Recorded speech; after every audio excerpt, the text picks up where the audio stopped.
Assistant general manager contract ബേസിസിലാണ്. So ഇതിൻ്റെ qualification degree in mechanical production, electrical, electronics or civil or marine engineering with 60% mark ഉണ്ടായിരിക്കും. So desirable qualification ഇവിടെ കൊടുത്തിട്ടുണ്ട്, just നോക്കിയാൽ മതി. ഇനി നിങ്ങൾക്ക് എക്സ്പീരിയൻസ് ആവശ്യമാണോ? എക്സ്പീരിയൻസ് 15 വർഷത്തെ എക്സ്പീരിയൻസ് ഉണ്ട്. In case of applicant working in the regular cadre in public sector or government autonomous bodies 1 year experience shall be in the immediate lower scale of pay or equivalent എന്ന് പറയുന്നുണ്ട്. Just ഒന്ന് നോക്കിയാൽ മതി. So നിങ്ങൾ 15 വർഷത്തെ എക്സ്പീരിയൻസും പറഞ്ഞിരിക്കുന്ന qualification ഉള്ളവർക്ക് ഇതിലേക്ക് അപ്ലൈ ചെയ്യാം. സോ സെക്കൻഡ് വിളിച്ചിരിക്കുന്ന അസിസ്റ്റന്റ് ജനറൽ മാനേജർ ഡിസൈനിലേക്കാണ്. ക്വാളിഫിക്കേഷൻ നോക്കാം. Mechanical, naval architecture, production engineering with 60% mark ഉണ്ടായിരിക്കണം. ഡിസേബിൾ ക്വാളിഫിക്കേഷൻ ഇത് ജസ്റ്റ് നോക്കാം, ഉണ്ടെങ്കിൽ നിങ്ങൾക്ക് അഡ്വാൻറ്റേജ് കിട്ടും. നെക്സ്റ്റ് നോക്കേണ്ടത് എക്സ്പീരിയൻസ് ആണ്. 15 വർഷത്തെ experience in managerial experience shall be in the areas of hull structure design or machinery, output design or hull outfit design of ship. ഇതാണ് പറഞ്ഞിരിക്കുന്നത്. സോ ഇതിൽ നിങ്ങൾക്ക് 5 വർഷത്തെ എക്സ്പീരിയൻസ് ഉള്ളവർക്ക് അപ്ലൈ. പിന്നീട് വിളിച്ചിരിക്കുന്നത് മാനേജർ ഹള്ളിലേക്കാണ്. So degree in mechanical, naval architecture or production engineering ഉള്ളവർക്ക് ഇതിലേക്ക് അപ്ലൈ ചെയ്യാം. അല്ലാതെ 3 വർഷത്തെ diploma in mechanical, marine or ship ബിൽഡിങ്ങിനുള്ളവർക്കും ഇതിലേക്ക് അപ്ലൈ ചെയ്യാൻ ഓർത്തിരിക്കുക. സോ ഇതിന് എക്സ്പീരിയൻസ് ആവശ്യമാണ്. ഇപ്പം ഓക്കെ, ഡിഗ്രി ഉള്ളവർക്കാണെങ്കിൽ 9 വർഷത്തെ എക്സ്പീരിയൻസും ഇനി ഡിപ്ലോമ ഉള്ളവർക്കാണെങ്കിൽ 12 വർഷത്തെ എക്സ്പീരിയൻസ് ഉണ്ടായിരിക്കണം എന്ന് പറയുന്നുണ്ട്. സോ ജസ്റ്റ് നോക്കുക. നെക്സ്റ്റ് വിളിച്ചിരിക്കുന്നത് ഡെപ്യൂട്ടി മാനേജർ മറൈനിലേക്കാണ്. Degree in mechanical or marine engineering ആണ് ചോദിച്ചിരിക്കുന്നത്.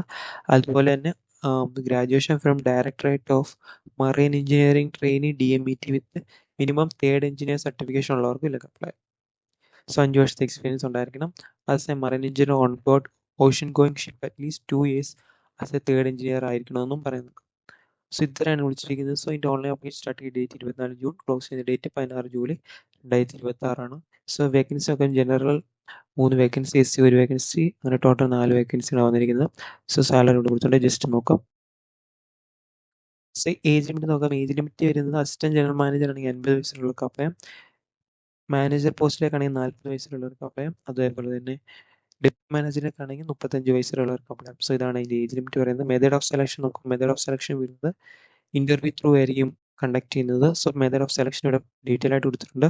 നിങ്ങൾക്ക് work experience, relevant job area 40 mark, PowerPoint presentation on work experience 30 mark, group discussion 30 mark, personal interview 30 mark. So ഇതെല്ലാം ഓൺലൈൻ ത്രൂ ആണ് interview conduct ചെയ്യുന്നത്. ഇവിടെ mention ചെയ്തിട്ടുണ്ട്, just അതും കൂടെ നോക്കാം. ഇനി എക്സ്പീരിയൻസ് ആവശ്യമായിട്ടാണ് അത് മെൻഷൻ ചെയ്തിട്ടുണ്ട്, ഏതൊക്കെയാണ് സർട്ടിഫിക്കറ്റ്സ് ചെയ്യേണ്ടതെന്നെല്ലാം. ആപ്ലിക്കേഷൻ ഫീസ് നോക്കാം. 1000 രൂപയാണ് ആപ്ലിക്കേഷൻ ഫീസ്. നോൺ റീഫണ്ടബിൾ ആണ്.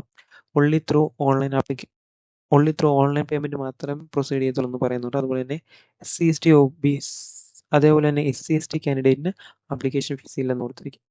സോ പിന്നെ നിങ്ങൾ അപ്ലൈ ചെയ്യേണ്ടത് എങ്ങനെയാണെന്ന് വെച്ചാൽ www.cochinshipyard.in എന്ന വെബ്സൈറ്റ് എടുക്കുക. കരിയർ പേജ് USCL, അതായത് ഉടുപ്പി കൊച്ചി ഷിപ്പ്യാർഡ് മാൽപ്പ എന്ന് പറയുന്നത് ക്ലിക്ക് ചെയ്ത് നിങ്ങൾക്ക് ഇതിലേക്ക് അപ്ലൈ ചെയ്യാം. സോ ഇതാണ് പുതിയൊരു നോട്ടിഫിക്കേഷൻ വന്നിരിക്കുന്നത്. സോ അപ്ലൈ ചെയ്യാൻ പറ്റുന്നവരെല്ലാം ക്വാളിഫിക്കേഷൻസ് മീറ്റ് ചെയ്യുന്നവർക്ക് അപ്ലൈ ചെയ്യാവുന്നതാണ്. Thank you.